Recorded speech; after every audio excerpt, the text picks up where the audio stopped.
नमस्कार बालमित्रांनो, आज लोकमान्य बाळ गंगाधर टिळक यांची पुण्यतिथी. त्यांना विनम्र अभिवादन.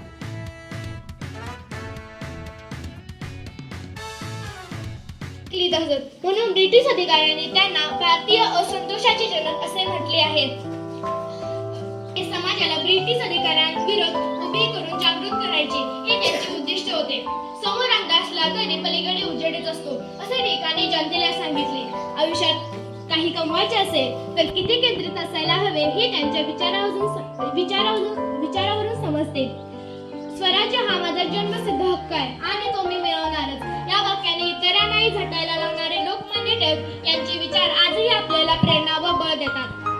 अध्यक्ष महाराष्ट्र पूजन वर्ग आणि ते जमलेल्या माझ्या बालमित्रांनो, आज मी तुम्हाला 2 दिवसांना येथे तुमच्याकडे ऐकून घ्यावी हीच माझी नवी विनंती. आज लोकमान्य टिळकांची पुण्यतिथी आहे. तिचे पूर्ण नाव बाळ गंगाधर टिळक असे होते. त्यांच्या वडिलांचे नाव गंगाधर असे होते. त्यांच्या आईचे नाव पार्वतीबाई असे होते. त्यांचा जन्म रत्नागिरी जिल्ह्यात चिखली गावात झाला.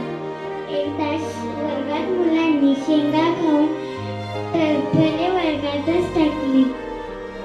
वर्गात शिक्षक आले. शिक्षकांनी टिळकांना सांगितले, ही टरफले कोणी टाकली? बाळ टिळक म्हणाले, मी शेंगा खाल्ल्या नाही, मी टरफले टाकले नाही, मी टरफले उचलणार नाही. ते लहानपणापासून स्वाभिमानी होते. त्यांना अन्याय सहन होत नव्हता.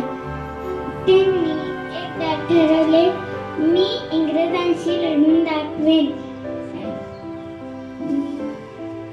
त्यांनी इंग्रजांशी लढताना म्हणाले, स्वराज्य हा माझा जन्मसिद्ध हक्क आहे आणि तो मी मिळवणारच, अशी त्यांनी श्रीगर्जना केली. इंग्रजांनी त्यांना तुरुंगात टाकले.